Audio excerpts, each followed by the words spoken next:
珠海湖南菜可以令一個靚女食3碗白飯。我知你技術好，中意吹，但係都冇吹得咁大啊！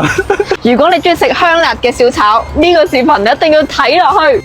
教他第一個出場，茶油小炒黃牛肉。有冇人知道點解係茶油炒黃牛肉？點解係小炒唔係大炒？蒜香味同辣味都好勁。如果你唔中意食飯嘅話咧，用呢個嚟送啲湖南菜咧，都係好正。你試下打凍咁食。我知你想做咩㗎？同埋咧，佢一食咧食半條㗎，佢唔可以食一啖啊！食半條會好食啲啊！你試下。呢個係我最中意嘅客家釀豆腐。出邊陣皮，焦香，再加埋啲汁，夠晒鹹香。第三個出場，插骨肉荷包蛋。好辣啊！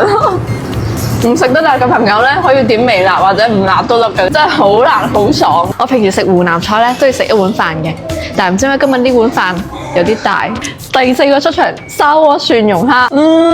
啲蒜蓉金針菇真係好好食啊！人哋係砂鍋蒜蓉蝦喎，你喺度介紹蒜蓉金針菇。唔係講笑，佢個蒜蓉 See you tomorrow 真係正。原來呢邊啲食材咧，全部都係湖南直送過嚟嘅。怪唔知呢個冇白菜我未試過啦。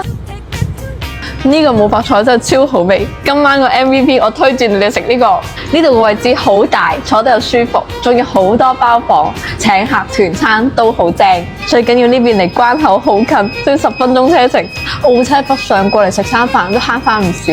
你真係好衰咯，成日勸人澳車北上。作為一個澳門人，你應該多啲勸人留澳消費啊嘛，咁先係正確嘅，你明唔明啊？咁我都係想你慳翻啲錢啫。你請我食，我咪慳得多錢咯。吔蕉啊！食飽之後仲有免費2個鐘停車，呢啲先係服務嚟噶嘛。